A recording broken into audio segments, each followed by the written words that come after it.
For years, Doomfist was positioned as one of the central villains of Overwatch's story, not just another Talon agent, but the ideological opposite of everything Overwatch stood for. While Overwatch fought to preserve peace and stability, Doomfist believed the exact opposite, that humanity only evolves through conflict. In his mind, war wasn't a tragedy, it was progress, and Blizzard didn't treat him like a minor character. From the very beginning of Overwatch, Doomfist was built up as something bigger. His gauntlet was already sitting in the payload on Numbani long before the character himself even appeared in the game. Better yet, his gauntlet was also in the first Overwatch cinematic trailer back in 2014. He was being planned before the game even came out, for fuck's sake. Players spent a lot of time speculating about who Doomfist actually was, and when he was finally revealed as Akanda Ogundimu, it felt like the arrival of Overwatch's true mastermind. He wasn't just another Talon operative like Reaper or Widowmaker. Doomfist was the one pulling the strings. The one who believed he could reshape the world through controlled chaos.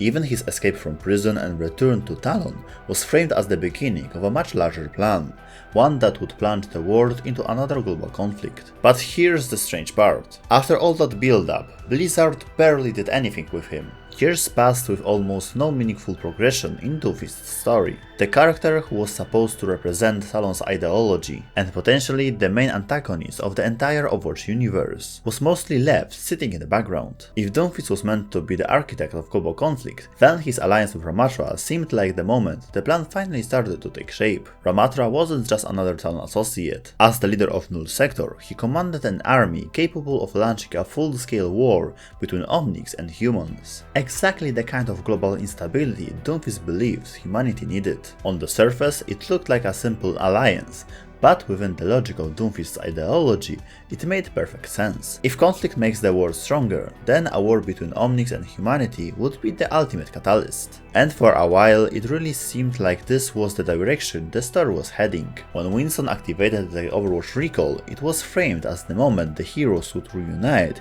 to face a new global threat. That threat eventually revealed itself as Null Sector's renewed invasion. In other words, the stage appeared to be set for exactly the kind of conflict Doomfist had always wanted. A world-spanning war, with Talon manipulating events from the shadows. But there was a problem. For most of Overwatch, the story barely moved forward. Blizzard focused heavily on origin stories and flashbacks, the Omnic Crisis, the fall of Overwatch, and the histories of individual heroes. The Overwatch recall became the centerpiece of the narrative, a promise that the real story was about to begin. And when it finally did begin, it pointed directly towards the Null Sector invasion, which made it seem like Doomfist and Talon were about to play a major role in the next chapter of the conflict. But then, the entire storyline lost all of its momentum and was quietly pushed aside when the planned PvE campaign for Overwatch 2 was cancelled. And the story arc that Doomfist seemed perfectly positioned to lead was also swept under the rug. Ever since the cancellation of the PvE, the game has had a serious problem with its story. Simply put, there's been a lore development drought. And since then, many of the new heroes added to the game have had very little connection to the larger story. Characters like Venture, Hazard and Illari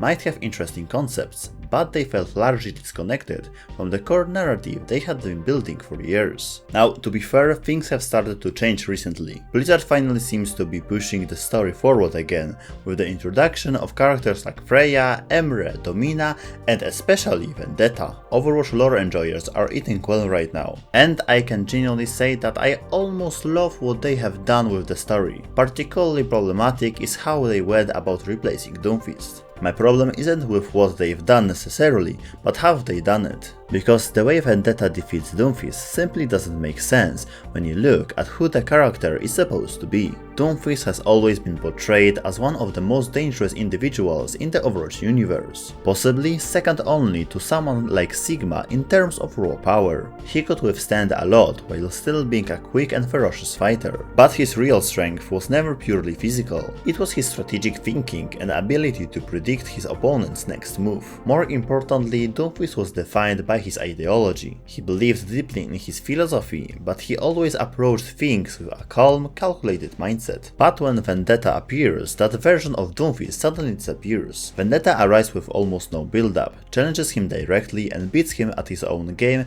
with barely any resistance. Instead of the composed mastermind we've seen before, Doomfist is portrayed as slow, confused, and on top of that they made him lash out like an emotional little bitch. Now, to be clear, Doomfist is probably not dead. Characters in Overwatch have survived wars, and it's very likely Blizzard intends to bring him back in some form. What they do with him could still be interesting, but that's really a separate discussion, because the issue here isn't necessarily that Doomfist was replaced. Stories evolve, leadership changes, and even powerful villains can fall. That part isn't the problem.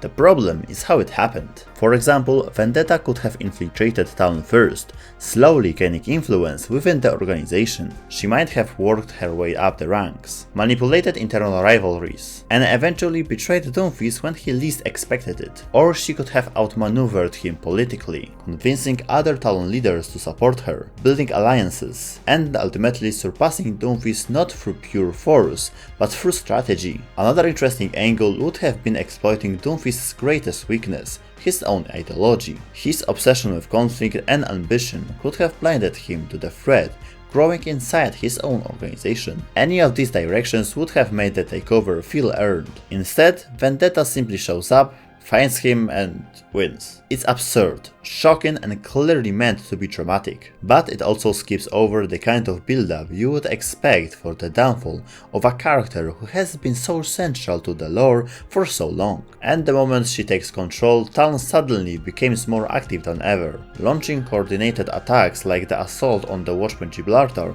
as if Doomfist somehow couldn't mobilize their organization before, which raises an awkward question. If Talon was capable of doing all of this now, why weren't they doing it under Doomfist? In the end, Vandetta isn't necessarily a bad concept for a character, but compared to someone like Doomfist, who had years of build-up, ideology and narrative weight behind him, she currently feels far more shallow, not because she replaced him, but because the story skipped the steps that would have made the replacement believable. Alright, thanks for watching. You can expect a video about the Doomfist lore in the near future, so stay tuned. See you in the next one, cheaters.